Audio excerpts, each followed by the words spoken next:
is how these two are connected.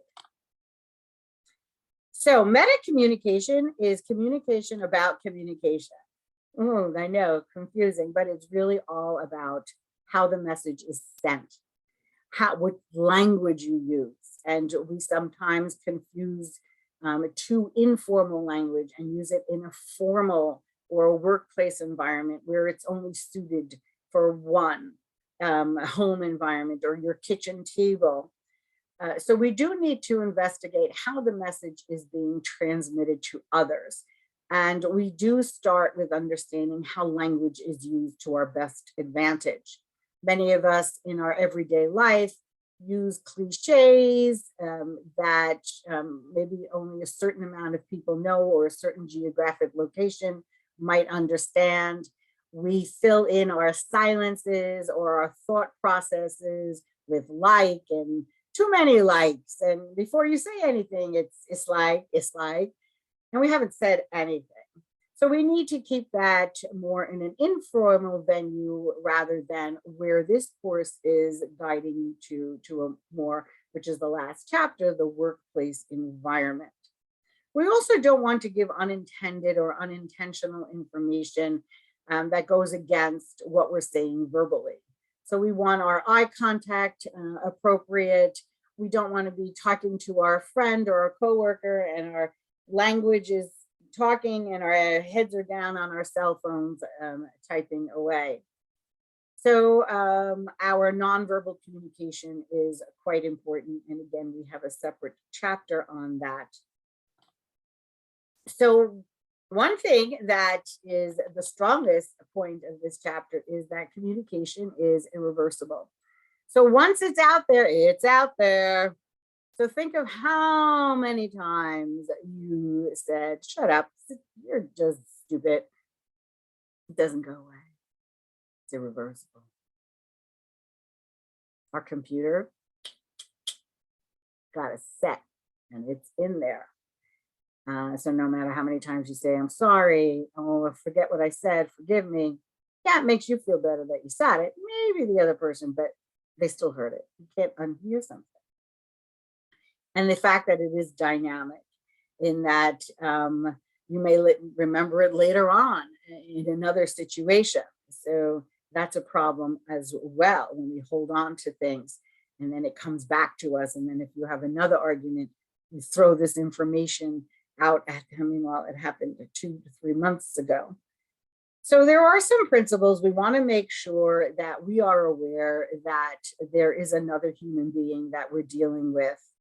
And we want to be communicate in a diplomatic way so that we do not have to have them suffer any unintentional emotional thrusts of words like shut up or something like that, or worse. So Maslow, and some of you who have studied psychology, we study his theory of the hierarchy of needs. And these are the 5 ideas that he came up with. We have physical needs, we have safety, home safety, environment, we have social needs. That's why COVID came as such a shock to us when we couldn't interact. And then we have different levels of our self.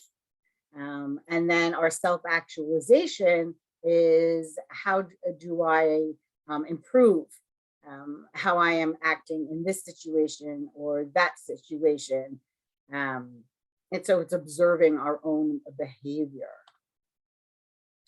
So when we talk about self-presentational goals, instrumental goals, and relationship goals, your textbook does define each of these. And I usually like to, because the next slide doesn't go over it. And again, because we are working together with the book, I just want to make sure as we're doing this, we check textbook competency. How well can you read and understand what the book is saying? And I'm just going to read a little bit from your book. It says self-presentational goals. In interpersonal encounters, presenting yourself in certain ways so that others perceive you as being a particular type of person. Sometimes we like to present ourselves differently. Now, I know some of those social media websites take that to an extreme, and you may have a totally different facade. Excuse me. But for different contexts, we present ourselves in a different manner. As I said, at home, you present yourself differently than in the workplace. And I think that is accurate. I think we need to understand that according to the context, I'm acting and I'm saying and I'm doing and I'm performing and I'm demonstrating in different ways so that I can say that I'm a dynamic communicator. I know how to present myself in different contexts. Now, the instrumental goals are a little bit different. And your book identifies them as instrumental goals.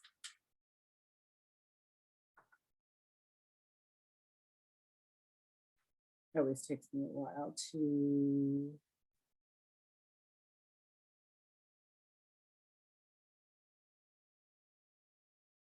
okay. Practical aims you want to achieve or tasks you want to accomplish through a particular interpersonal encounter.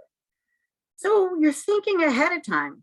I'm going on a job interview. What are my instrumental goals? To get the job, to do well on the job interview, because there is learning on job interviews.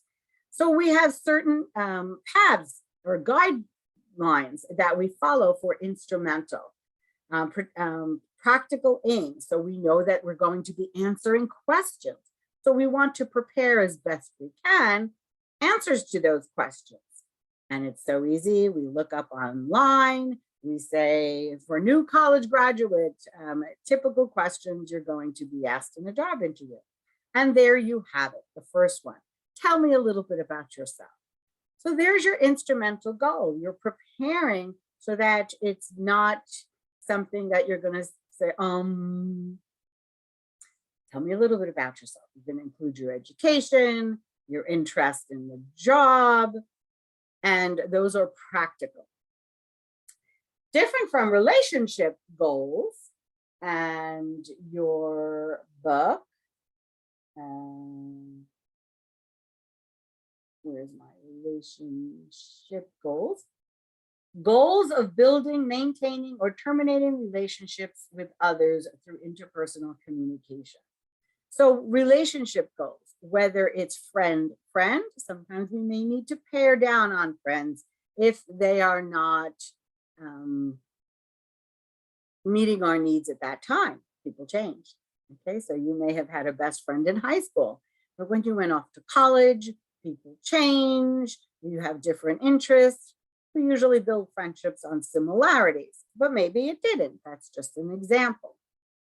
Other relationship goals, when to terminate. Sometimes we do need to terminate not only a friend relationship, but maybe a relationship that is more involved beyond friends. So here's our motives of interpersonal communication. We have certain goals. We want to present ourselves in a manner that is best suited for that context and those people that are involved in that context. We have particular aims that we want to incorporate in being instrumental in getting what we want. And relationship goals, how to start, how to maintain, and how to terminate the typical type of relationship that may be causing a problem. So there is research in interpersonal communication, and it involves theory.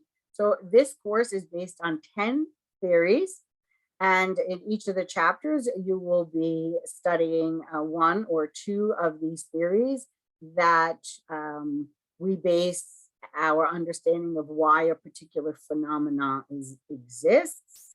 How can we improve on that phenomena? And qualitative, the quality of how am I going to go about changing, learning and changing. And then we a hypothesis. What happens if? And then we try different techniques. And your quantitative, which is the numbers. How many times out of so many did this happen? And your book is based on that. They have certain studies that they incorporate in the book, and based on those studies, that's what their findings were. So interpersonal communication competence, consistently communicating in ways that are appropriate, effective, and ethical, because we always want to be an effective member of society. So that is ethical. And competence is you're going to be, or actually you probably have already, yes. One of the assignments is to look at, and I'll just remind you, I'm just going to bring it up right now.